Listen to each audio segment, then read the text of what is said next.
Assalomu alaykum, hurmatli qadri baland zamondoshlarim. Bugun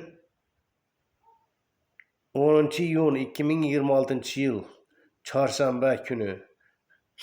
Bugun yana efirda bugungi yayında yana sizlar bilan Ko'zboy Rozmetov.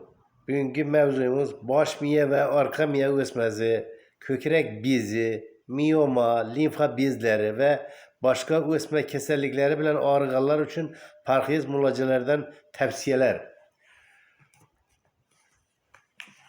Suda qaynatib pishirilgan qizil lavlagidan har kuni 1-2 dona iste'mol qilinadi. Qizil xom lavlagining sharbatini olib, üstü ochiq holatda 8-10 soat quyib qo'yiladi.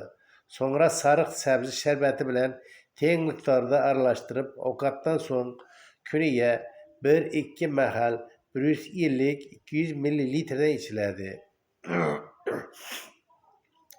100 gram grechka ustiga taxminan 5 litr suv quyib, yarım litr qolguncha qaynatiladi. Qolgan suyuqlik kun davomida ichiladi. Grechikaning o'zini tabga ko'ra yeyish mumkin.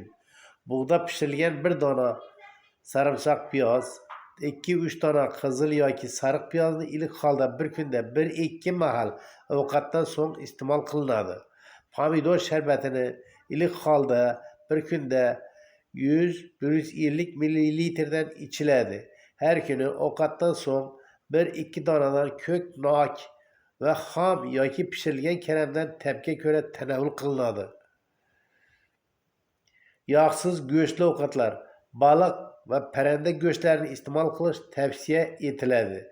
Asaldan boshqa shirinliklar, muzqaymoq, sovuq suv, sovuq mineral suvlar, tuzlangan bodring, pomidor, karam, shuningdek qalampirli mahsulotlar, xamirturushli ovqatlar, tuxum sarig'i, qaymoq va yog'li qatiq, hayvon yog'lari, pivo va boshqa spirtli ichimliklar ichish qat'iyan taqiqlanadi.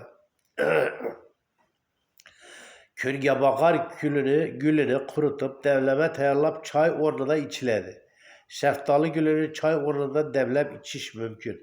Qizil lavlagi shirasini 2-3 mahal iste'mol qilish tavsiya etiladi. Muntazam ovqatdan so'ng xom sarimsoq piyoz iste'mol qilish saraton kasalligini oldini oladi. 250 gram maydalangan sariq piyoz ustiga 250 ml 96% spirt qo'yib tamizlab ichiladi. Birinchi kuni 8 tomchi, har kuni 2 tomchidan qo'shib 25 tomchigacha yetkaziladi. Anjir ko'p yeyish o'sma o'sishini to'xtatadi. Quritilgan bug'doy o'tidan termosga 2 osh qoshiq solib, ustiga 200 ml qaynoq suv quyiladi. 5 soat quyib qo'yiladi. Kun davomida 50-100 ml dan ichiladi.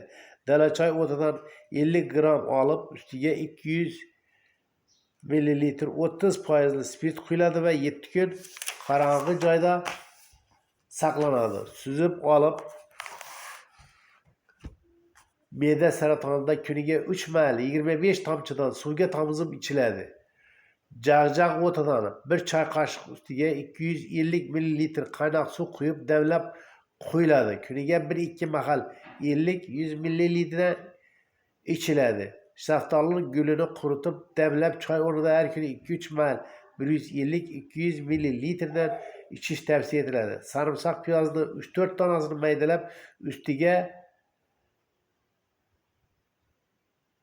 200 ml qaynoq suv quyiladi ve 5-6 soat quyib qo'yiladi. Har kuni nonushtadan yarım soat oldin 150-200 ml iste'mol qilish tavsiya qilinadi. Har kuni 50-100 gram undirilgan bug'doyni maydalab, asal yoki limon bilan iste'mol qilish tavsiya etiladi.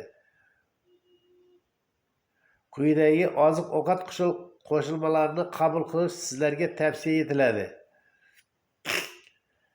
Ikkinchi parhez, qandli diabet xastaligiga chalinganlar uchun.